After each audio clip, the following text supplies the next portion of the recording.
Hey, what's up? This is your old pal, Mr. Cook, and we are working on the college math chapter 8 test review. We just got through the 8.1 part of the review.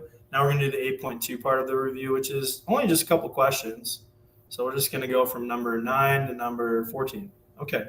So let's take a look at what is in store for us from 8.2. It says fill in the blank with the appropriate word, length, area, or volume. So two words you should there are two words that you should associate with area and volume that really tell you the difference.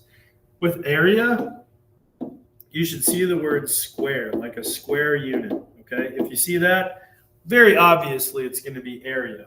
Okay, and then with volume, it could be one of two different things. Okay, number one way that you can see volume, if you see the word liter anywhere, okay, that's a measurement of volume. And then the other one is this. If you see like a unit that is cubed or cubic, if you see either of those, that also associates with volume. If you don't see either of them, it's going to be length, okay? So the other one is going to be length. So let's look at number 9.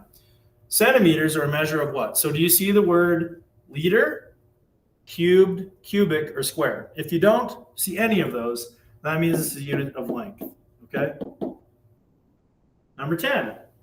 Square centimeters are a measure of what? So do you see the word square, liter, cubed, or cubic? Yes, we do. We see the word square right there. And if we see square, that means it's going to be area. So area is our answer for number 10. Okay, and then let's keep going. So cubic meters are a measure of what? When you see the word cubed or cubic, that is the one that goes directly over to volume. So this is volume. And then decameters are a measure of what? Again, we don't see liter, we don't see square, we don't see cubed or cubic. So this is just going to be length. And it's that easy. So you might see problems exactly like this on the test. You just need to be able to determine which one's which. Is it length, area, or volume? Those words can tell you exactly what you need, okay? So very easy. 13. Farmland. Amy has purchased a farm that is in the shape of a rectangle. The dimensions of the piece of land are 1.5 kilometers by 2.8 kilometers. How many square kilometers of land did she purchase? So for this one of the most important things that we need to know is that the dimensions that we have, so 15 kilometers and 2.8 kilometers, we need to make sure they have the same units, and they do. Both of them have kilometers.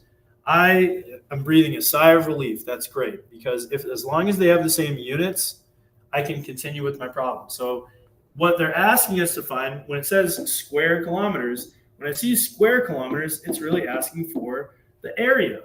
So we're looking for the area of this shape, this rectangle.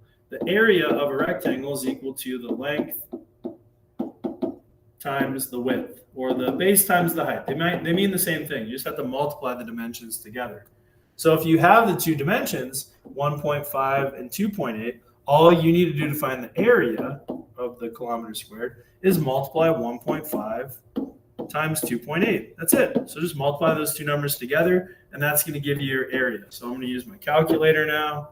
1.5 and 2.8. Let's see what we get. 1.5 times 2.8. 4.2. Okay, so we get 4.2, and then it's going to be kilometers squared, just like that. All right, there's number 13. Now for number 14, the pizza box. So this one says to find the volume of air in a pizza box that is 30 centimeters long, 40 centimeters wide, and 10 millimeters tall. So, this is just a pizza box. So it's a box, right? And anytime that you want to find the area of a box, like a rectangular box, is that you take the length and the width and then the height, and you just multiply them together. So volume is equal to length times width times height. So these three values that we have here, I just got to multiply them. But before I do that, I've got to make sure, just like in number 13, that they have the same exact units. So let's look. 30 centimeters long, that's good. Centimeters, millimeters. So what I need to do for this one is convert it. Just like what I did in 8.1. I take my 10 millimeters, and I need to convert it to this common unit of length, centimeters. So I need to go from millimeters to centimeters. Let's see what that looks like for our little conversion over here. So I'm going to go back over to the first page. So I have centimeters, that's here, and millimeters. So if I start at centi, which is the top one, milli is going to be the one right below that, so 10. So for every 1 centimeter that I get, I have 10 millimeters. Okay, now if I multiply straight across the top, 10 times 1 is going to be 10, so 10 goes in the top. 1 times 10 in the bottom gives me 10. And then the units are going to cancel out here, so I just have it in terms of centimeters. And, 10 over 10, that's an easy fraction. I know that's just 1, so that's equal to 1 centimeter. All right, so now I know that instead of 10 millimeters, I'm going to use 1 centimeter for the tall part of it, the height of it, okay? All right, so now let's find the volume of this thing. It's going to be the length, which is 30 centimeters, times the width, which is 40 centimeters, and then times the height. And the height is just going to be 1 centimeter. So if I multiply all those things together, I get 12 and 2 zeros. And then I need to know the units. And since it's centimeters, centimeters, centimeters, for volume, remember that it's cubic, right? So I'm going to have cm to the third. So centimeters cubed. That's going to be my overall volume of the, air inside of this box. How much air is inside of this pizza box? Okay, so that was short and sweet. That was numbers 9 through 14. And we just finished up the 8.2 stuff. So if you need a little bit more practice with finding the area or finding the volume or determining if we're finding area, volume, or length based off of a unit, take a look at your 8.2 stuff and study that.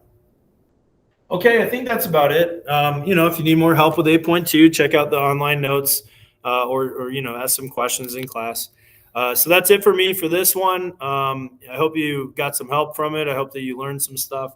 If you didn't, go track down your college math teacher, get some help from them. I'm Mr. Cook. If you need me, you can find me on campus before school or after school. All right, I'm always willing to help you out. So thanks for watching the video. See you in the next one. Bye-bye.